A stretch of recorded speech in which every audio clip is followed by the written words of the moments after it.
وَكَأَيِّن مِّن دَابَّةٍ لَّا تَحْمِلُ رِزْقَهَا، اور کتنے ہی جاندار ایسے ہیں کہ جو اپنا رزق اپنی پیٹھ پر لاد کر نہیں پھرتے، کوئی سٹوریج نہیں انہوں نے کیا ہوا اپنا رزق.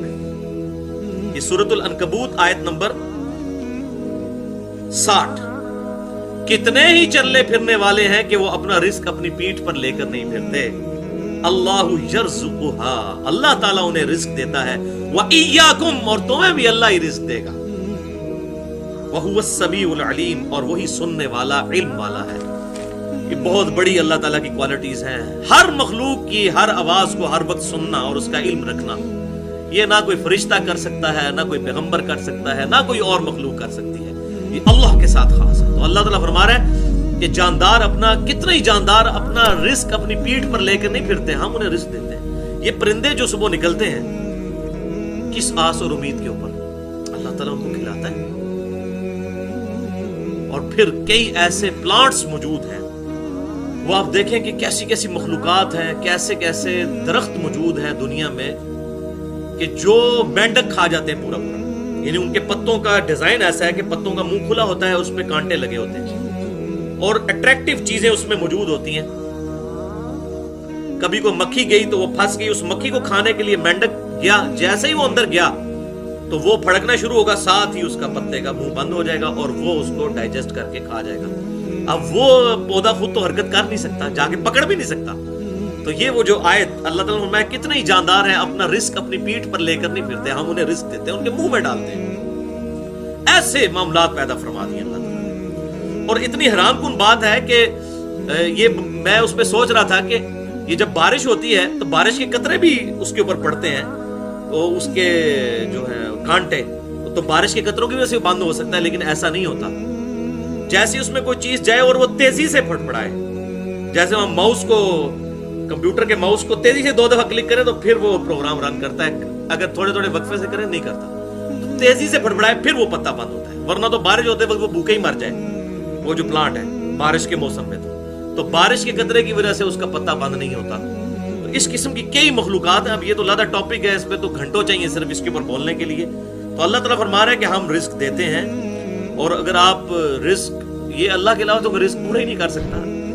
دنیا میں ملینز آف ویلز، دنیا میں لاکھوں ویلز، دنیا کے سمندروں میں، پیسیفک اوشن میں، اٹلانٹک میں، انڈین سی کے اندر ساری ملائی جائے تو لاکھوں ویلز بنتی ہیں. ان کی خوراک کون پوری کر رہا ہے؟ ایک جو ایوریج ویل مچھلی ہے اس کی ایک دن کی خوراک جو ہے نا چھوٹی ویل کی 500 کلو گرام گوشت ہوتا ہے. 500 کلو گرام، یہ کون پورا کر سکتا ہے؟ اور لاکھوں کے لیے پورا کرنا، اور یہ صرف ایک ویل مچھلی کی بات ہو رہی ہے.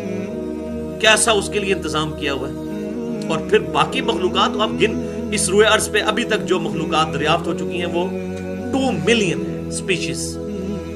20 لاکھ یہ ان کی تعداد نہیں ہے بلکہ سپیشیز ہے.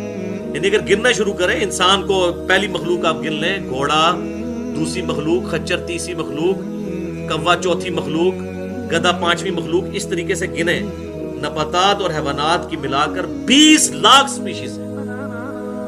اور ایک ایک جو سپیشیز ہے اس کی اربوں خربوں میں آبادی ہے. ان سب کا رزق پورا ہونا انبلیویبل ڈیٹا ہے. صرف زمین پر کیڑے اتنے موجود ہیں کہ زمین پر بسنے والے ہر انسان کو اگر 20 کروڑ دے دیے جائیں، 20 کروڑ آپ کو، 20 کروڑ آپ کو، اس طریقے سے جتنے ادھر 70-80 کے قریب لوگ بیٹھے ہیں سب کو اگر دے دیے جائے، اور دنیا کے سارے انسانوں کو 6-7 ارب لوگوں کو، تب بھی کیڑے بچ جائیں گے. اتنے صرف کیڑے ہیں حشرات الارض. اور درخت، پھر پرندے،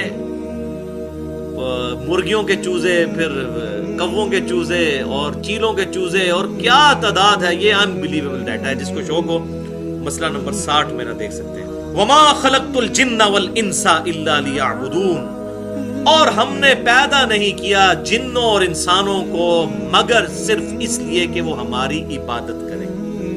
ہمیں مانے نہیں، ہماری عبادت کریں. مانتے تو سارے ہیں اللہ کو، کوئی ہے جو اللہ کو نہ مانے؟ بہت بے وقوف ہو تو وہ نہ ماننے والا ہو ایتھیسٹ. ادروائز تو as far as God is concerned, کوئی بھگوان کہہ دیتا ہے، کوئی اسے ایشور کہہ دیتا ہے، کوئی گاڈ کہہ دیتا ہے، کوئی اللہ کہتا ہے. اور کوئی سپریم بینگ کہہ دیتا ہے، کوئی سائنس کی لینگویج میں سپر نیچرل ایجنسی کہہ دیتا ہے، مانتے سب ہیں ایک سپریم بینگ کو۔ تو ماننا کافی نہیں ہے، بلکہ اس کی عبادت بھی کرنی ہے، ٹوٹل اوبیڈینس، اس کی اطاعت کرنی ہے، اس کی ورشپ کرنی ہے۔ وہ سارے رسوم، ساری رسمیں، چاہے وہ نماز ہو، چاہے روزہ ہو، قربانی ہو، جھکنا ہو، ہاتھ باندھ کر کھڑا ہونا ہو، سجدہ کرنا ہو، یہ سارے پوسچرز اس ذات کے لیے خاص کرنے ہیں۔ ان صلاتی و نسکی و محیای و مماتی للہ رب العالمین، بے شک میری نماز، میری قربانی، میرا جینا، میرا مرنا، سب کچھ اللہ رب العالمین کے لیے۔ تو ہم نے جن اور انسانوں کو نہیں پیدا کیا مگر صرف اس لیے کہ وہ ہماری عبادت کریں۔ تو یہ اکثر این جی اوز کہہ رہے ہوتے ہیں جی عبادت کے لیے تو فرشتے بھی بہت تھے۔ بھائی جی تمہیں ٹھیکہ ملے ہوا ہے اس گل کا کہ تسی لوگوں کو یہ گائیڈ کرو گے؟ تو یہ بڑی ایکسٹریم بات لوگ کر دیتے ہیں۔ اسی طریقے سے بعض دوسری ایکسٹریم پہ چلے جاتے ہیں، وہ کہتے ہیں جی بس نمازیں ہی نمازیں ہیں، بے شک رشتہ داروں کا مال دبا لو، وراثت میں بھائی کی جائیداد دبا لو، کوئی فرق نہیں پڑتا۔ اگر داڑھی رکھی ہوئی ہے تو جس طرح اپنی داڑھی اور پگڑی سے پبلک کو دھوکہ دیا ہوا ہے، قیامت والے دن اللہ کو بھی دھوکہ دے لیں گے، بریکٹس میں۔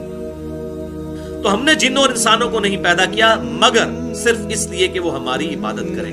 لیکن اس میں فرق ہے، جنوں اور انسانوں کو اللہ تعالیٰ نے اختیار دیا ہے، فرشتے عبادت کرتے ہیں اپنے اختیار کے بغیر، اور انسانوں اور جنوں کے پاس سب سے بڑی جو نعمت ہے وہ عقل کی نعمت، انسان اپنی چوائس سے اپنے رب کو چوز کرتا ہے۔ اور میں کہتا ہوں یہ اتنی بڑی دولت ہے جو جبریل کے پاس بھی نہیں ہے۔ جبریل اگر اللہ کا فرما بردار ہے تو اس لیے کہ اللہ نے انہیں فرما بردار بنایا، لیکن اگر کوئی انسان اپنی چوائس سے اپنے رب کو چوز کرے تو اس سے بڑی کوئی دولت نہیں۔ اسی لیے کہا گیا نا لقد خلقنا الانسان فی احسن تقویم۔ ڈاکٹر اقبال نے کہا کہ فرشتے سے بہتر ہے انسان بننا، وہ واقعی انسان بننا، بندے دا پتر بننا، خالی یہ چلتا پھرتا حیوان نہ ہو، واقعی انسان بننا جو اللہ تعالیٰ کو ریکوائرڈ ہے۔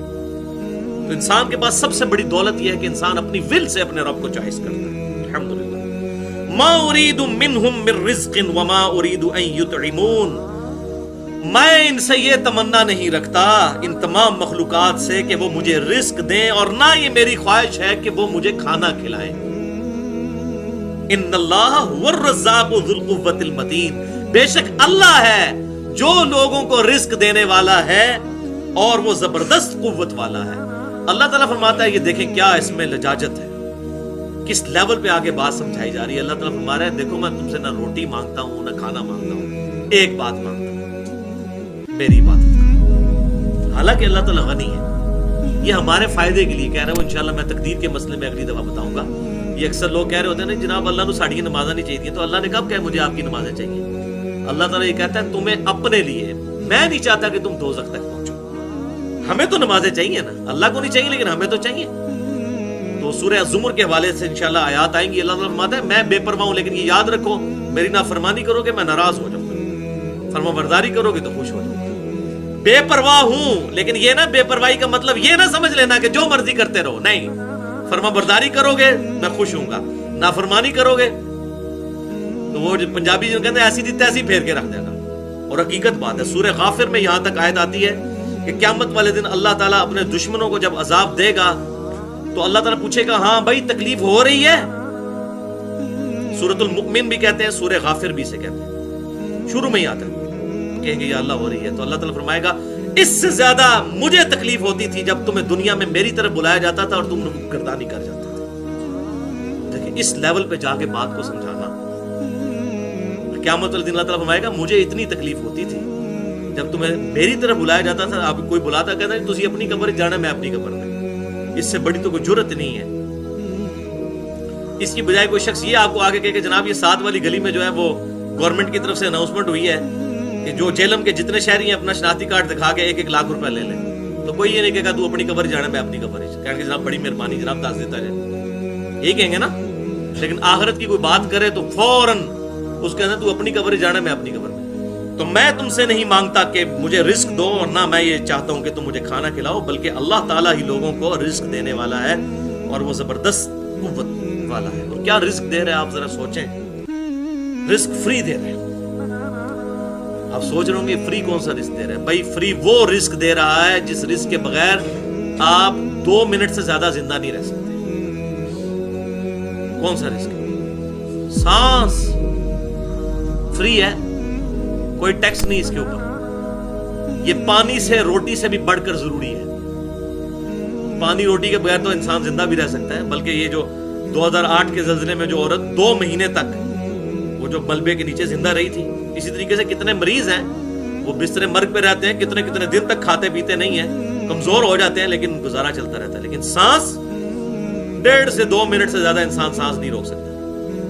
سانس چھوڑ دیں, اس کو پانی میں ڈال دینا, وہاں پہ وہ پانی بھی انہیل کرے گا تو مر جائے گا, یا مچھلی کو نکال کے ادھر رکھ دے باہر ہوا میں تو وہ مر جائے گی. تو یہ رزق اللہ تعالیٰ مفت دے رہا ہے سب کو, اللہ تعالیٰ سب کو کھلا رہا ہے. اللہ تعالیٰ فرماتا ہے مجھے رزق کی ضرورت نہیں تم سے, میں خود دینے والا ہوں. الحمدللہ. وَخَلَقْنَاكُمْ أَزْوَاجًا, اور ہم نے تمہیں جوڑوں کی شکل میں پیدا فرمایا. انسان ہو, جاندار ہو, ایون پلانٹس میں بھی نر اور مادہ, میل اور فیمیل جوڑے موجود ہیں. وَجَعَلْنَا نَوْمَكُمْ سُبَاتًا, اور ہم نے نیند کو تمہارے لیے سکون کا ذریعہ بنایا. یہ نیند ایسی چیز ہے کہ اس کے بغیر آپ چل ہی نہیں سکتے. یعنی انسان کتنا بھی طاقتور ہو, زیادہ زیادہ کتنے گھنٹے جاگ لے گا وہ. دیکھیں یہ اب کبھی ہم نے غور نہیں کیا کہ ہماری مشینری کام کرنا بند کر دیتی ہے. ویسے جو یہ مٹیریل کی چیزیں ہیں بعض کا سال کے بعد ان کا شٹ ڈاؤن پیریڈ آتا ہے. یہ جو فیکٹری ہیں خصوصاً پروسیس انڈسٹریز ہیں, سال میں 1 دفعہ ان کو بند کیا جاتا ہے. لیکن انسان ایک ایسی مشین ہے جو 2 دن کے اندر 2 نہیں تو زیادہ 3 دن تک اس کے بعد شٹ ڈاؤن ہو جائے گی. اس کو آپ جہاں پہ بھی رکھیں گے اس کو نیند آ جائے گی. یعنی ہم سوئے بغیر اگلے دن کو کام ہی نہیں کر سکتے. اور دیکھیں سونا کتنا امپورٹنٹ ہے, ہمیں یہ بالکل پتا ہوتا ہے کہ یہ کام ہم نے کرنا ہے, باقی سارے کام ہم آگے پیچھے کر دیتے ہیں. اس کو بھی کتنا آگے پیچھے کریں گے, الٹیمیٹلی سوئے بغیر گزارا نہیں ہے. یہ انسان کی اللہ نے یہ بھی ایک خوراک رکھ دی ہے ایسی, نیند, اس کے بغیر گزارا ہی نہیں ہے. یعنی ہم کتنے لاچار ہیں کہ بغیر سوئے ہوئے گزارا نہیں. اب آپ کو سمجھ آئی, لا تأخذہ سنۃ ولا نوم, اللہ تعالیٰ فرماتا ہے نہ اسے اونگ چھو سکتی ہے نہ نیند. یہ اللہ کی کوالٹی ہے جو billions and trillions of years سے اللہ تعالیٰ هو الحی القیوم, ہر چیز کو تھامے ہوئے ہے اور خود سے زندہ ہے. ہم تو دیکھیں یہ کہتے ہیں جی وہ بزرگ حساب کتاب رکھیں گے, بزرگوں کے اپنی نیند روک کے بتا دیں. کوئی بندہ سویا ہوا ہو, جتنا مرضی وہ بزرگ ہو پہنچا ہوا, آپ اس کے پاس کھڑے ہو کر بات کریں وہ سن ہی نہیں سکتا. کہتے ہیں قبر میں جا کے سنتے ہیں, ان کو کہیں ادھر, وہ جو سننا ہے وہ تو عبرت کے لیے وہ ایک موقع پر ہے. بخاری میں آتا ہے کہ جب مردے کو دفنا کر جاتے ہیں تو قدموں کی آواز سنتا ہے, وہ صرف اس لیے کہ وہ سارے سنتے ہیں, وہ ابو جہل بھی سنتا ہے, ابو بکر عمر عثمان والی بھی سنتے ہیں, میں اور آپ بھی سنیں گے, تاکہ نیک آدمی ہے وہ کہے شکر ہے یہ تو مجھے چھوڑ کر چلے گئے, میرے اعمال تو میرے ساتھ ہیں. اور جو گناہگار ہے اس کی حسرت میں اضافہ ہو کہ ان پہ مجھے تکیہ تھا جو مجھے چھوڑ کے چلے گئے, مجھے تو اپنے اعمال ساتھ لانے چاہیے تھے. اس سے پکڑ کے پتہ نہیں کیا مسئلے نکال لیے. بھائی کوئی کچھ نہیں کر سکتا.